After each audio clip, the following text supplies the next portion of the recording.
Hello viewers, അപ്പോൾ എല്ലാവർക്കും happy welcome to our channel. നമ്മളിപ്പോൾ ഉള്ളത് ചോക്ലേറ്റുകൾക്കും ഡയമണ്ടുകൾക്കൊക്കെ പ്രസിദ്ധമായിട്ടുള്ള ബെൽജിയത്തിലാണ്. അപ്പോൾ ഈ ഒരു വ്ലോഗിൽ നമ്മളെ നാട്ടിൽ നിന്നൊന്നും വന്ന് അധികം ആരും എക്സ്പ്ലോർ ചെയ്യാൻ സാധ്യതയില്ലാത്ത നോക്കെ ഹീസ്റ്റ് എന്ന് പറയുന്ന ഒരു കോസ്റ്റൽ ടൗണും അതുപോലെ തന്നെ ബ്രൂഷ് എന്ന് പറയുന്ന വളരെ ബ്യൂട്ടിഫുള്ളായിട്ടുള്ളൊരു മെഡീവിയൽ സിറ്റിയുമാണ് ഈ ഒരു വ്ലോഗിൽ നമ്മൾ കവർ ചെയ്യുന്നത്. ഫ്രാൻസിൽ നിന്ന് നമ്മൾ തലേ ദിവസം എത്തിയതിന് നെക്സ്റ്റ് ഡേ മോർണിംഗ് ആണ് നിങ്ങളിപ്പോൾ ഈ കാണുന്നത്. വളരെ പ്ലസൻ്റ് ആയിട്ടുള്ള ഒരു സമ്മർ വൈബൊക്കെ തരുന്ന ഒരു കാഴ്ചകളാണ് ഇവിടെ മൊത്തം. യൂറോപ്പിലെത്തിയിട്ട് ഈ എൻ്റയർ ട്രിപ്പിൽ തന്നെ നമുക്ക് ഏറ്റവും സാറ്റിസ്ഫൈങ് ആയിട്ടുള്ളൊരു സ്റ്റേ കിട്ടിയത് ഈ ഒരു ഹോളിഡേ വില്ലേജിലാണ് കേട്ടോ. ഇത് നോക്കെ ഹീസ്റ്റിലുള്ളൊരു ഹോളിഡേ വില്ലേജാണ്. ഇവിടെ ഇതുപോലത്തെ 100 കണക്കിന് കോട്ടേജുകളും ക്യാമ്പർ വാൻ പിച്ചസ് അതുപോലെ തന്നെ ടെൻറ്റ് ഹൗസുകളൊക്കെ നമുക്ക് അവൈലബിൾ ആണ്. നമുക്കിങ്ങനെ കാണുമ്പോൾ ഇവിടെ സമ്മറാണെന്നൊക്കെ തോന്നും, പക്ഷേ ടെമ്പറേച്ചർ വന്നിട്ട് 2 ഡിഗ്രി 3 ഡിഗ്രി ഒക്കെയാണ്. അത്യാവശ്യം നല്ല തണുപ്പൊക്കെ ഉണ്ട്, പക്ഷേ കണ്ടു കഴിഞ്ഞ് കഴിഞ്ഞാൽ നല്ല പച്ചപ്പും ഹരിതാപവും ഒക്കെയാണ്. അപ്പോൾ ഇങ്ങനത്തെ ഒരു സീനിക് വ്യൂ കണ്ട കാരണം കൊണ്ട് ഞങ്ങളെല്ലാവരും ഫോട്ടോ എടുക്കാറ് വീഡിയോ ഒക്കെ എടുക്കാൻ വേണ്ടിയിട്ട് അങ്ങോട്ട് ഇറങ്ങിയതാണ്.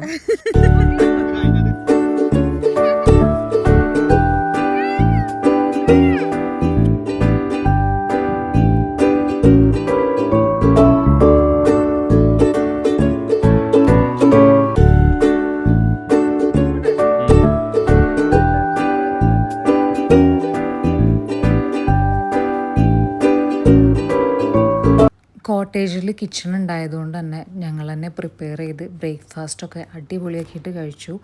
ഫുഡൊക്കെ കഴിച്ച് ഫുൾ റെഡി ആയിട്ട് ഞങ്ങൾ ബ്രൂഷിലേക്ക് യാത്ര തിരിക്കുകയാണ് ഇവിടുന്ന്. തലേ ദിവസം പാതിരാത്രിയാണ് ഞങ്ങൾ ഫ്രാൻസിൽ നിന്ന് ഇവിടേക്ക് എത്തിയത്. അപ്പോൾ നോക്കെ ഹീസ്റ്റ് എന്നുള്ള ടൗൺ എന്താണെന്ന് ഞങ്ങൾക്ക് മനസ്സിലായിട്ടുണ്ടായിരുന്നില്ല.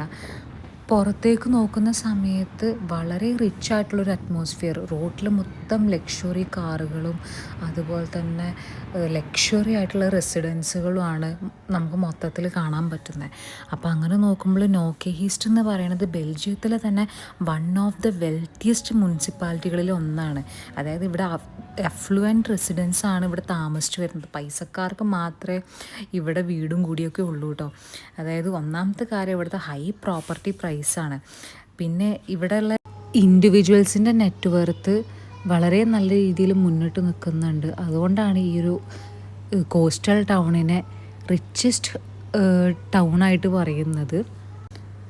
ബെൽജിയത്തിലുള്ള വെൽത്തിയസ്റ്റ് ആയിട്ടുള്ള ആൾക്കാർക്കെല്ലാം ഇവിടെ നോക്കെ ഹീസ്റ്റിൽ എന്തെങ്കിലുമൊക്കെ ആയിട്ടുള്ള പ്രോപ്പർട്ടിയോ ഹോളിഡേ ഹോം അങ്ങനെയൊക്കെ എന്തെങ്കിലുമൊക്കെ ഉണ്ടാവും എന്നാണ് പറയുന്നത്. നമുക്ക് റോട്ടിൽ കൂടെ നോക്കുമ്പോൾ തന്നെ ലക്ഷറി ആയിട്ടുള്ള വില്ലകളും മോഡേൺ ബീച്ച് ഫ്രണ്ടോട് കൂടിയിട്ടുള്ള അപ്പാർട്ട്മെൻറ്റ്സൊക്കെയാണ് നമുക്ക് കാണാൻ പറ്റുന്നത്. ഇതൊരു അപ്സ്കെയിൽ ചെയ്തിട്ടുള്ള റിയൽ എസ്റ്റേറ്റിൻ്റെ ഒരു ഏരിയ തന്നെയാണ്. ടൗണിൽ നിന്നൊക്കെ മാറി കുറച്ച് കൺട്രി സൈഡിലേക്കൊക്കെ കയറുന്ന സമയത്ത് ഭയങ്കര ഭംഗിയുള്ള ആർക്കിടെക്ചറിലൊക്കെ ഉള്ള വീടുകൾ നമുക്ക് കാണാൻ പറ്റും. ഇവിടെ ക്ലാസിക് ഫ്ലെമിഷ് സ്റ്റൈൽ ഹോംസാണ് നോർമലി പണിയാറുള്ളത് ആൾക്കാർ. നമ്മളുടെ റെഡ് ബ്രിക്കും അതുപോലെ തന്നെ സ്ലോപ്പിംഗ് റൂഫൊക്കെ ആയിട്ടാണ് ഇവർ വീട് വയ്ക്കുക. ഇതിന് സ്ലീക്ക് കണ്ടംപററി ഹൗസുകൾ എന്നാണ് പറയുന്നത്. ഇതൊക്കെ നോക്കെ ഹീസ്റ്റിലുള്ള ആവറേജ് വീടുകളാണ് കേട്ടോ. ഇതൊരു സീരീസ് ആയിട്ട് തന്നെ നമുക്ക് ചെയ്യാനുണ്ട്. ആദ്യകാലങ്ങളിൽ നോക്കെ ഹീസ്റ്റ് എന്ന് പറയുന്നത് 2 സെപ്പറേറ്റഡ് ആയിട്ടുള്ള ഫിഷിംഗ് വില്ലേജസ് ആയിരുന്നു. ഈ ഒരു ഏരിയ പണ്ട് ഫ്ലാൻഡേഴ്സിൻ്റെ അണ്ടറിലാണെന്നാണ് പറയുന്നത്. അതായത് ഒരു ഡച്ച് സ്പീക്കിംഗ് ഡൊമിനൻ്റ് ആയിട്ടുള്ളൊരു പ്രദേശമാണിത്. നോക്കയിൽ നിന്ന് നമുക്ക് ഡയറക്റ്റ് ബ്രൂഷിലേക്ക് ട്രെയിൻ സർവീസുകളുണ്ട്. അതൊരു 20-25 മിനിറ്റ്സാണ് എടുക്കുക. കാറിൽ പോവുകയാണെങ്കിലും സെയിം തന്നെയാണ്, ഒരു ഹാഫ് ആൻ അവറിൻ്റെ ഉള്ളിൽ നമുക്ക് ബ്രൂഷിലേക്ക് എത്താൻ പറ്റും. പിന്നെ 20-ാം നൂറ്റാണ്ടിൻ്റെ തുടക്കത്തിലാണ് ഈ നോക്കെ ഹീസ്റ്റ് എന്ന് പറയുന്ന ഒരു പ്രദേശം ഹൈലി ഡിമാൻഡിങ് ആയിട്ടുള്ള റിയൽ എസ്റ്റേറ്റ് ഏരിയ ആയിട്ട് മാറിയിട്ടുള്ളത്. ഈ സെക്കൻഡ് വേൾഡ് വാറിൻ്റെ ടൈമിലൊക്കെ ജർമ്മനിയുടെ അണ്ടറിലായിരുന്നു ഈ ഒരു പ്രദേശം ഉണ്ടായിരുന്നത്. പിന്നീട് യുദ്ധത്തിന് ശേഷം ഇതൊരു ടൂറിസ്റ്റ് ഹബ്ബായിട്ട് മാറുകയാണ് ചെയ്തത്. ഈ ഓട്ടോമൊബൈൽ എന്തൂസിയാസ്റ്റുകളുടെ ഒരു പാരഡൈസ് ആണ് കേട്ടോ ഈ നോക്കെ ഹീസ്റ്റ് എന്ന് പറയുന്നത്. ഇവിടെയാണ് ഈ ജൂഡ് ഗ്രാൻഡ് പ്രിക്സ് എന്നൊക്കെ പറയുന്ന ലക്ഷറി കാർ ഇവൻറ്റുകളൊക്കെ നടക്കാറുള്ളത്. ഇനി ബെൽജിയത്തിൻ്റെ മൊത്തത്തിലുള്ളൊരു കാര്യം എടുക്കുകയാണെങ്കിൽ ഇവർക്ക് ഒഫീഷ്യൽ ലാംഗ്വേജ് ആയിട്ട് പ്രത്യേകിച്ചൊരിതില്ല. 3 ഒഫീഷ്യൽ ലാംഗ്വേജസ് ആണ് ഇവിടെ ഉള്ളത്. ഫ്രഞ്ചും ഡച്ചും അതുപോലെ തന്നെ ജർമ്മനുമാണ് ഇവിടെയുള്ള ആൾക്കാർ സംസാരിക്കുന്നത്. നമ്മുടെ കേരളത്തിനേക്കാളും ചെറുതായിട്ടുള്ളൊരു രാജ്യമാണ് കേട്ടോ ഇത്. ഏകദേശം 1.5 കോടിയോളം ജനങ്ങളാണ് ഇവിടെ താമസിച്ചു വരുന്നത്. നോക്കെ ഈസ്റ്റും ബ്രൂഷൊക്കെ സ്ഥിതി ചെയ്യുന്നത് ബെൽജിയത്തിൻ്റെ നെതർലാൻഡ്സിൻ്റെ ഒക്കെ ഒരു ബോർഡറിലായിട്ടാണ്. അതുകൊണ്ട് തന്നെയാണ് ഇവിടെ ഫ്ലെമിഷ് സ്റ്റൈലിലുള്ള പല കാര്യങ്ങളും കാണുന്നത്. ഇവിടെ അധികം ആൾക്കാരും ഡച്ചാണ് സംസാരിക്കുന്നത്. വലുപ്പത്തിൽ ചെറുതാണെങ്കിലും നാറ്റോയുടെ യൂറോപ്യൻ യൂണിയൻ്റെ ഒക്കെ തലസ്ഥാനങ്ങളൊക്കെ സ്ഥിതി ചെയ്യുന്നത് ബെൽജിയത്തിലാണ്.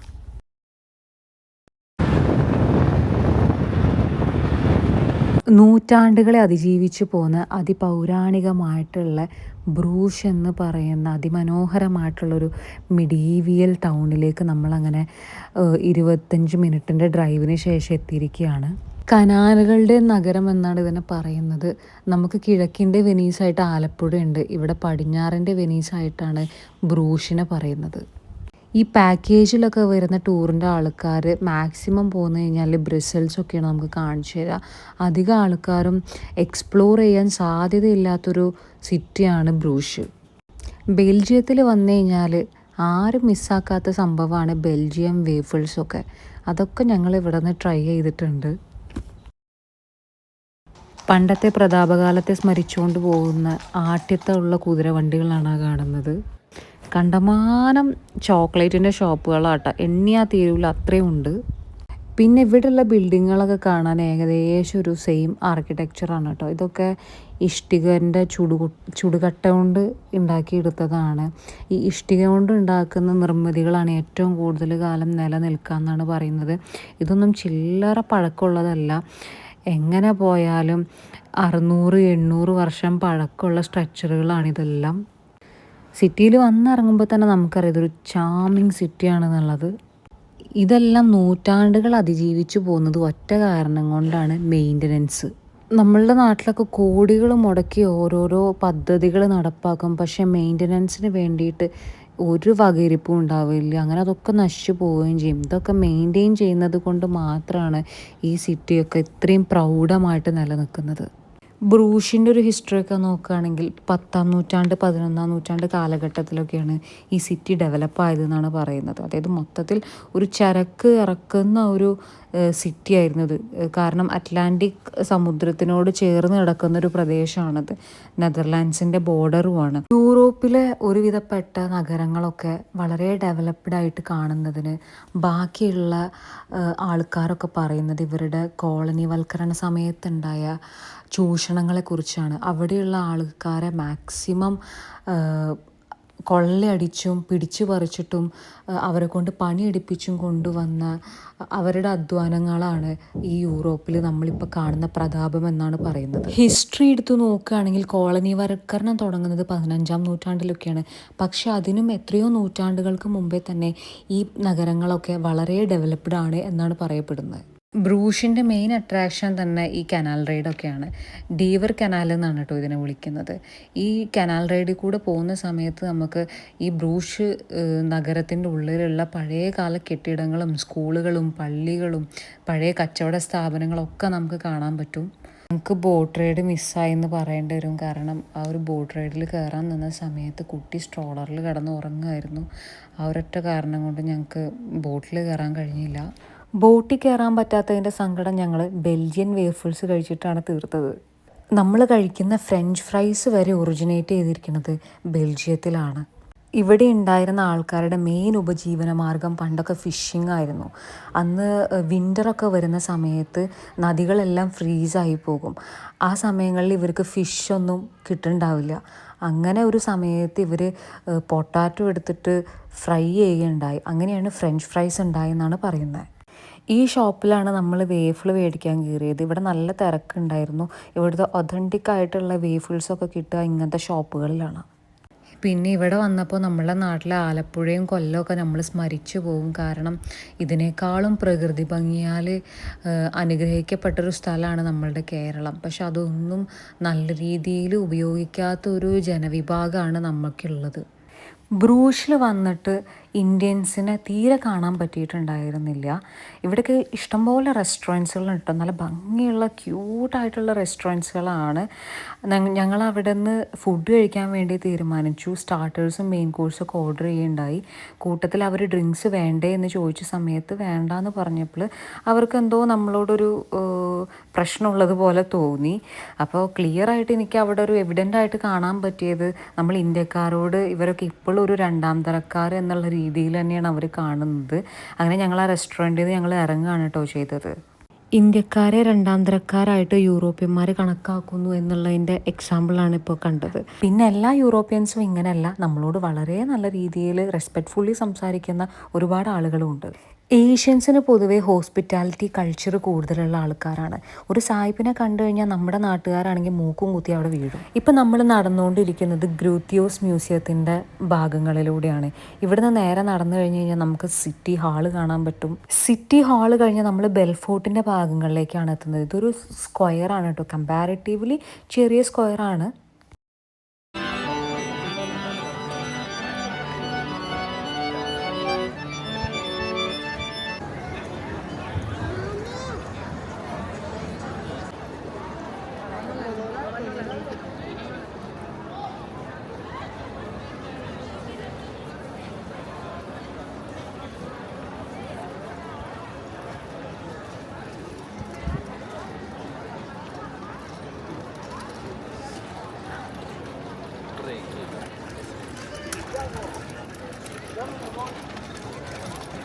ഇവിടെയാണ് മ്യൂസിയത്തിൻ്റെ എക്സിറ്റ് വരുന്നത്.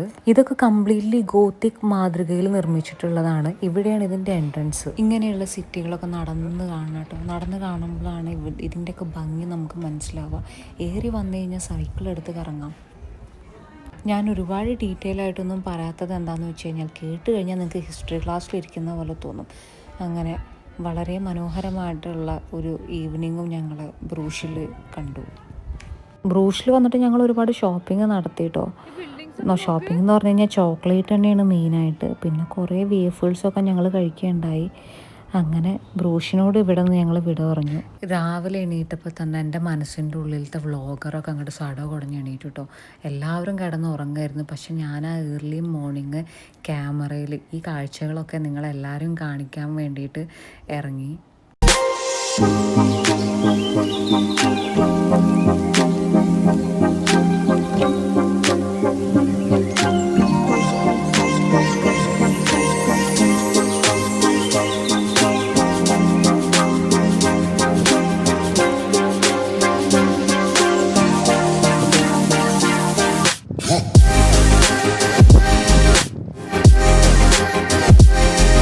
അപ്പോൾ മൊത്തത്തിൽ ബെൽജിയം നമ്മൾ വിചാരിച്ച പോലെയല്ല, അടിപൊളി സ്ഥലമാണ്. നിങ്ങൾ ബെൽജിയത്തിലേക്ക് വരികയാണെങ്കിൽ എന്തായാലും ബ്രൂഷ് മിസ് ചെയ്യരുത്. അതൊരു മസ്റ്റ് വിസിറ്റ് പ്ലേസ് തന്നെയാണ്. അപ്പോൾ നമ്മളുടെ വ്ളോഗ് ഇവിടെ വൈൻഡപ്പ് ചെയ്യാൻ പോവാണ്. I hope you enjoyed this journey with me. If you did, please do like, comment and subscribe my channel. Until next time. അപ്പോൾ എല്ലാവർക്കും ടാറ്റ, ബൈ ബൈ.